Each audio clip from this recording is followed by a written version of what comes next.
Hello students, class 10th chapter number 14 में आपका बहुत बहुत स्वागत है। आज मैं आपको इस वीडियो में प्रश्न नंबर 5 कराने वाला हूं। तो आइए प्रश्न नंबर 5 को पढ़ लेते हैं कि किसी फुटकर बाजार में फल विक्रेता पेटियों में रखे आम बेच रहे हैं। तो किसी फुटकर बाजार में जो फल विक्रेता हैं पेटियों में रखे हुए आमों को क्या कर रहे हैं, बेच रहे हैं। इन पेटियों में आमों की संख्याएं भिन्न भिन्न थी, मतलब अलग अलग पेटियों में आमों की संख्या अलग अलग थी। पेटियों की संख्या के अनुसार आमों का आवंटन निम्नलिखित था।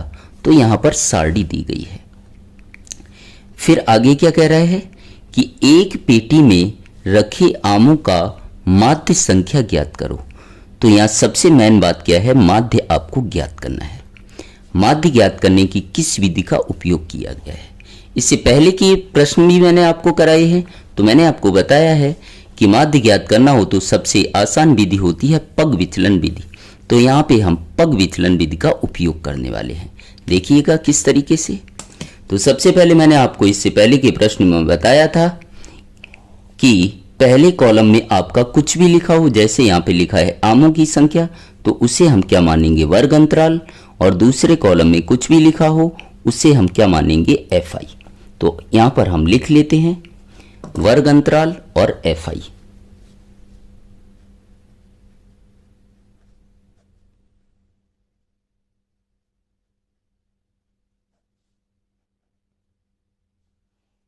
अब इस प्रश्न को बहुत अच्छे से समझिएगा, क्योंकि ये प्रश्न 14.1 में जितने भी प्रश्न हैं सबसे अलग है।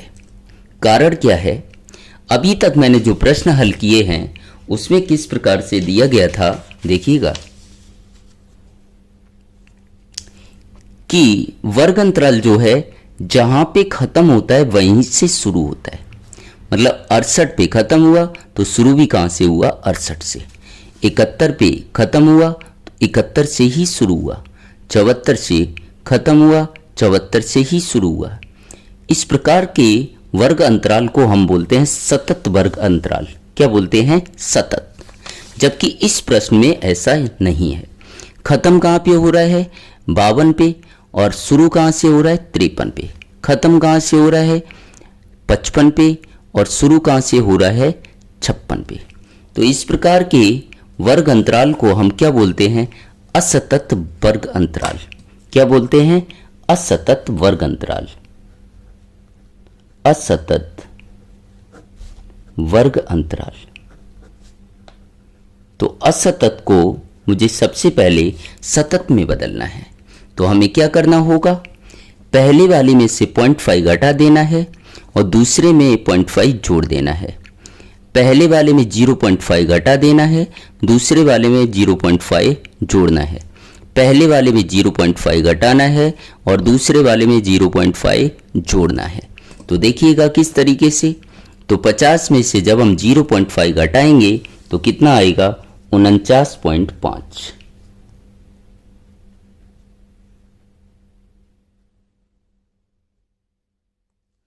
इसी प्रकार से इसमें 0.5 जोड़ेंगे तो कितना आएगा, 52.5।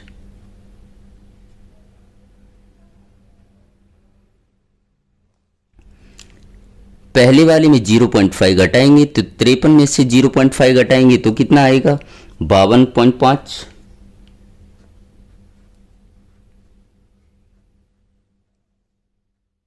इसी प्रकार से दूसरे वाले में 0.5 जोड़ेंगे तो कितना आएगा, 55.5।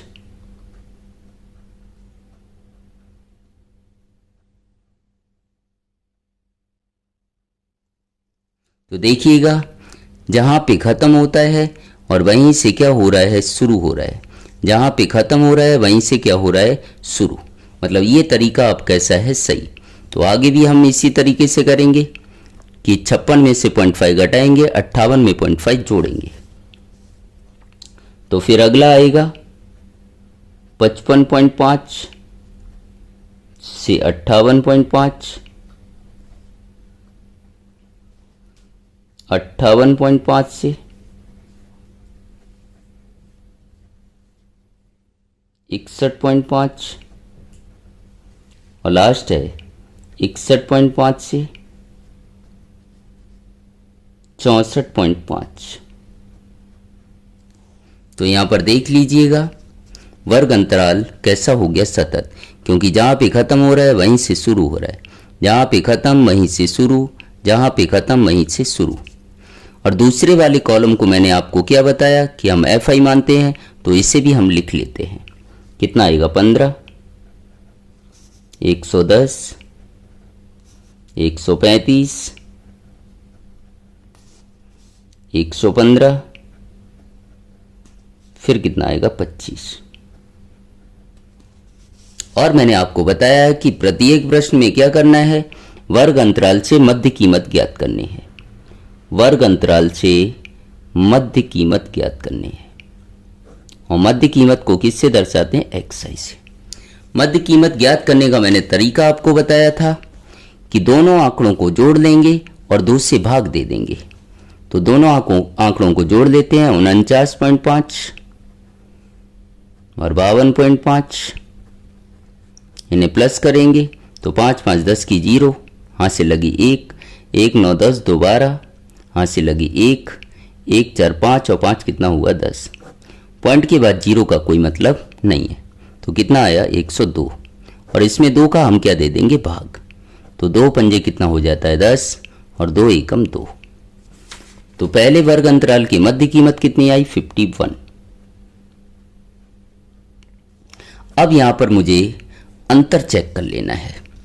वर्ग अंतराल में अंतर कितने का है, तो 49 3 52, 52 3 55, 55 3 58, 58 3 61।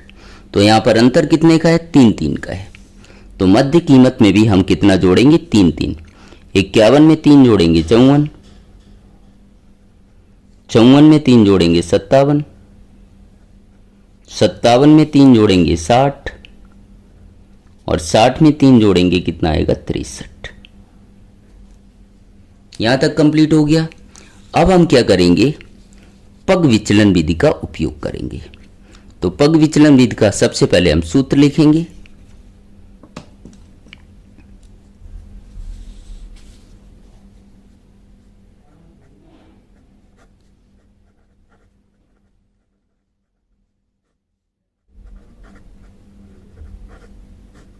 पग विचलन विधि से हमें माध्य ज्ञात करना है।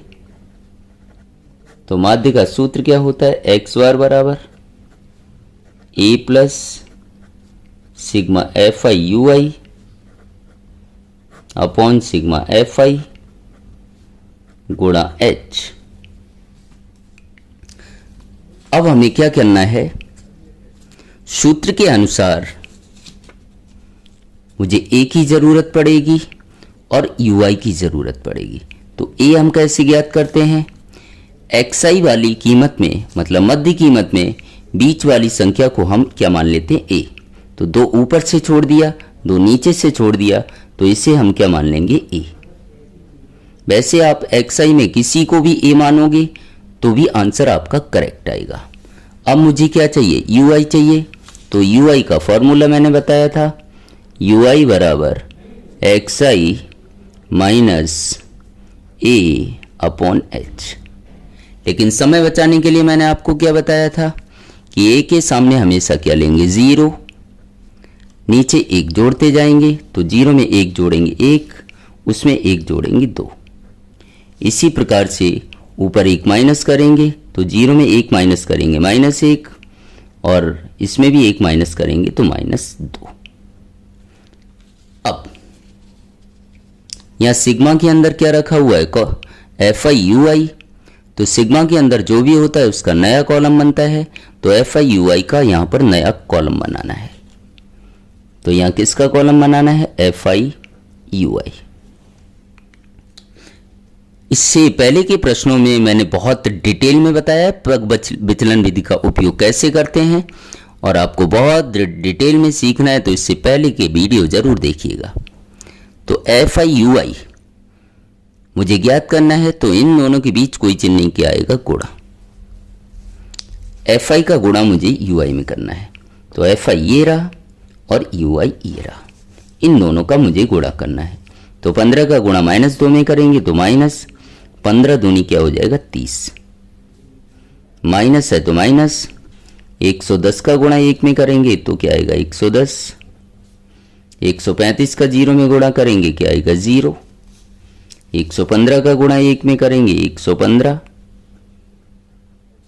और 25 का 2 में गुणा करेंगे कितना आएगा 50।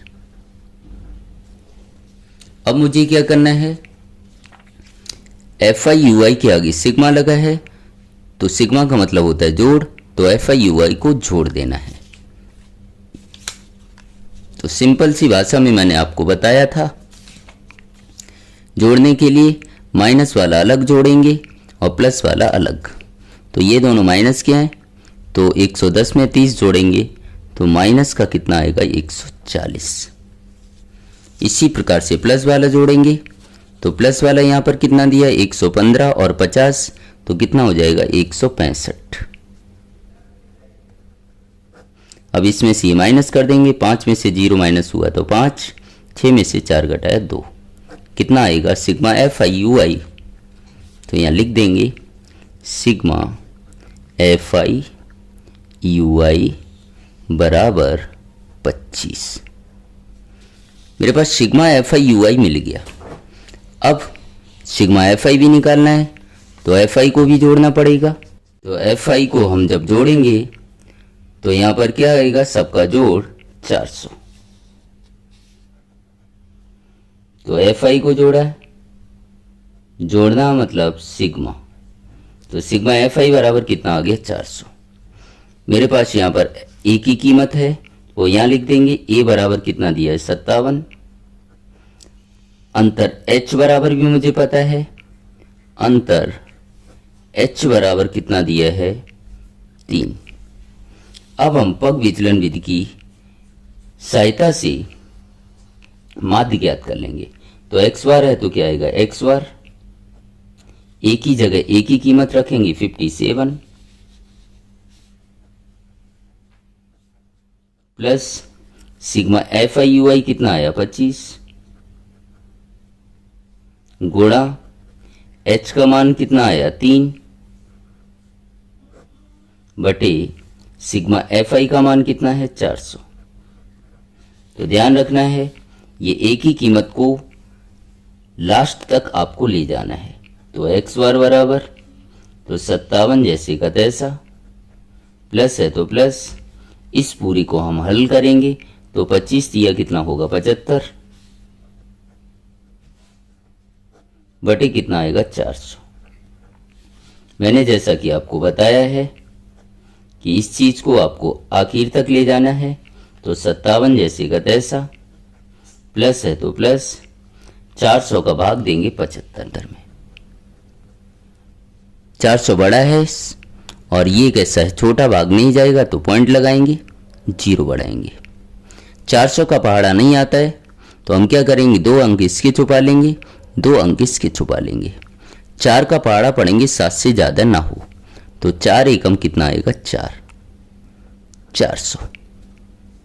0 है तो 0, 5 में से 0 घटाया 5, 7 में से 4 घटाया 3, पॉइंट लगा है, 0 बढ़ा देंगे। फिर हम क्या करेंगे, इसके 2 अंक छुपाएंगे, इसके 2 अंक छुपाएंगे। 4 का पहाड़ा पढ़ेंगे 35 से ज़्यादा ना हो, तो 4 अट्ठे कितना होगा 32, 8 का 0 में 0, 8 का 0 में 0, 8 चौकू कितना होगा 32, 0 0 3। पॉइंट के बाद मुझे 2 अंकों तक निकालना है, तो इसके आगे कुछ भी नहीं तो क्या आएगा 0। तो मैंने 400 का भाग जब 75 में दिया तो कितना आया 0.18। तो अब हम क्या करेंगे, इन दोनों को जोड़ देंगे। तो x बार बराबर 57 में ये जोड़ा जाएगा तो क्या आएगा 57.18, और यही आपका क्या हो जाएगा आंसर। अब ध्यान रखिएगा, कभी कभी बच्चे कंफ्यूज होते हैं कि पॉइंट के बाद यहाँ आपका 18 आया है, आंसर में तो 19 आ रहा है। तो ध्यान रखना है, पॉइंट के बाद एक आध अंक इधर उधर आता है तो कोई फर्क नहीं पड़ता है। वैसे मैं आपकी जानकारी के लिए बता दूं, पॉइंट के बाद दूसरा अंक जब 5 या 5 से बड़ा हो, पॉइंट के बाद दूसरा अंक 5 या 5 से बड़ा हो तो उसे एक अंक बढ़ा के लिखा जाता है। तो इसका आंसर ये भी हो सकता है, तो कंफ्यूज मत रहना। एक्स बार बराबर 57.19। आपको पॉइंट के आगे देखना है, पॉइंट के आगे 57 का या 56 होता है या 58 होता है, तो आंसर आपका कैसा है? गलत। पॉइंट के बाद एक आधा आंकड़ा इधर उधर हो सकता है। क्यों हो सकता है, मैंने आपको बताया। उम्मीद करता हूं मेरा यह प्रश्न आपको समझ आया होगा। अगर मेरा प्रश्न समझ आया हो और चैनल पर पहली बार आए हो तो चैनल को सब्सक्राइब जरूर कीजिए। Thank you.